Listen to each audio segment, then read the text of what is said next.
Good morning. It is day 10 or leg 10 of the Island Way journey. We're in Castle Archdale, which is a lovely little campsite and probably the most expensive I've paid for to pitch my tent anywhere. £25 a night. The showers and the toilet block though are excellent, and it's not peak season anymore, and so there's plenty of space and yeah, some good dry grass to pitch. It's 10:30. It always seems to take a little while to pack up after camping, and we're on our way. Today is a 17 or 18 mile walk, a lot of it along a busy A road I think, so we'll have to see whether it's okay or we've got to redirect. There was also a slight mishap with my buckle on my bag. I don't know if you can see, but yeah, one of the buckles broke about 5 minutes ago. That buckle, I guess, lasted me maybe 1,200 or 1,300 miles. It gets a lot of tension and strain, and it just broke. So when we're next in an outdoor shop, we'll have to try and find one. For now, I've managed to secure it slightly, just using a simple knot. So for the first half mile or so, we're retracing the steps of yesterday to get us back onto this nice forest path, which will take us around the loch, and then after that we'll be passing through a couple of small towns and then taking this hopefully scenic, if slightly dangerous road, the A34, that kind of hops between islands on the northern shore of the lake. So, well, Tess is really enjoying being on these trails again. She's finding lots of sticks and things to play with, and her tail's wagging from side to side.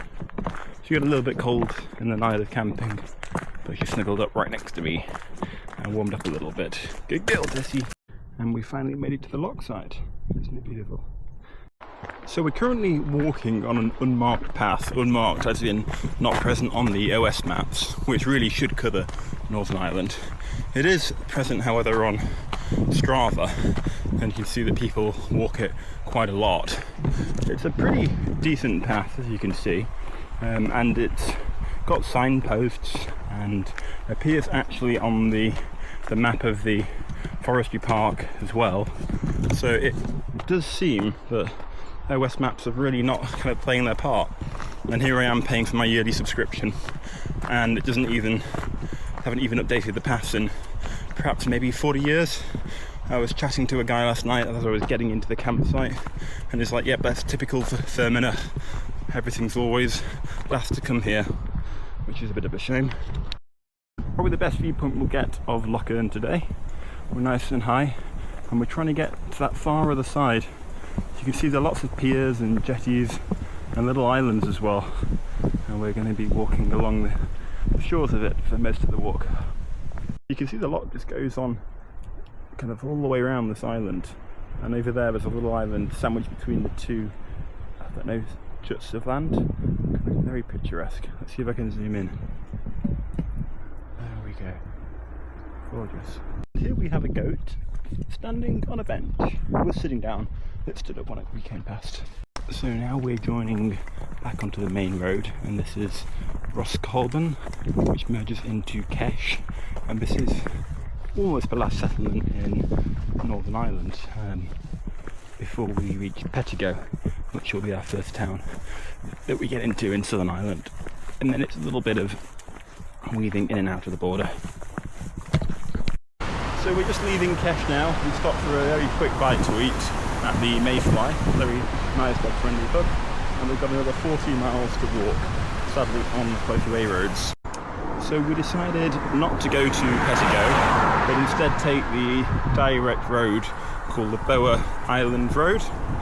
It is an A road, but so is the road to Pettigo, and it didn't seem like there's any way to avoid an A road, unfortunately.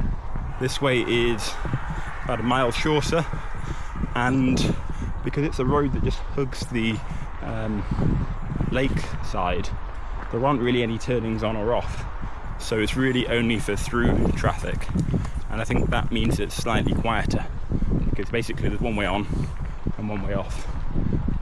So far it doesn't seem so bad. We're getting cars passing maybe, I don't know, every 2 or 3 minutes.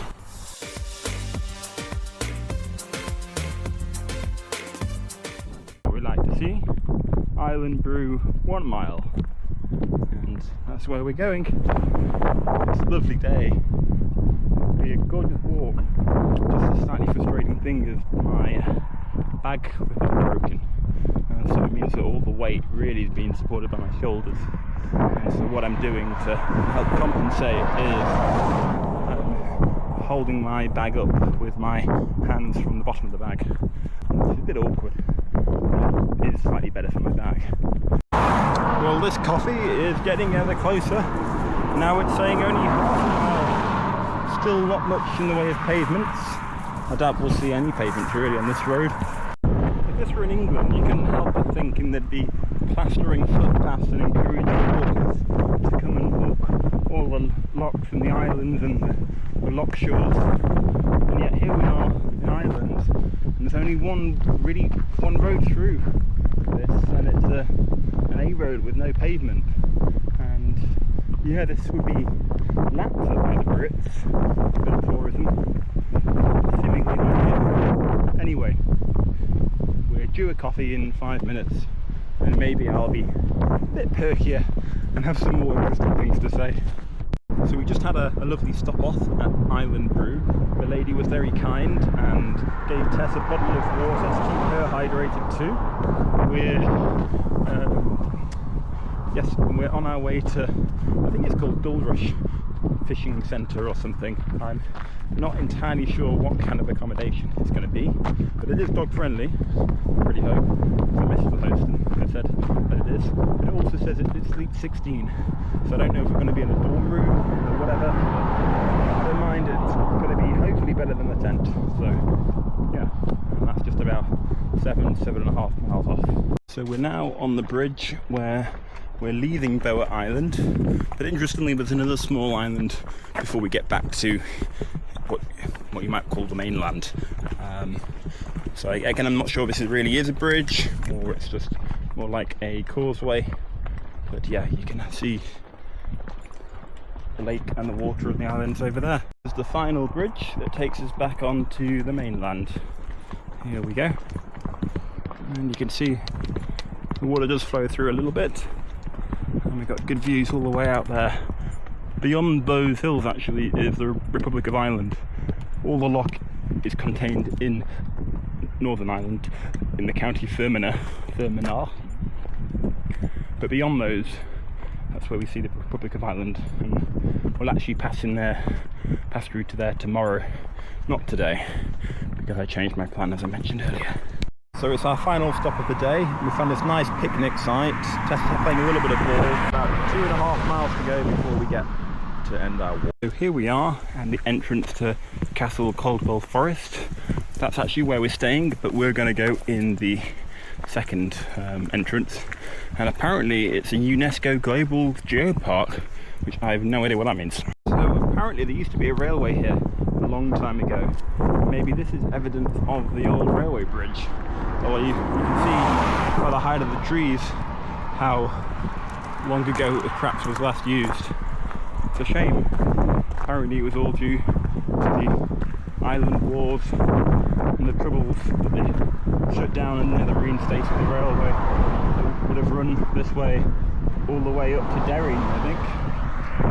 So this is where we're staying tonight, right on the lake side, and it looks glorious. It is raining a little bit now, but it's certainly nice to get here way before dark. We're about 3 hours earlier than when we finished the walk yesterday.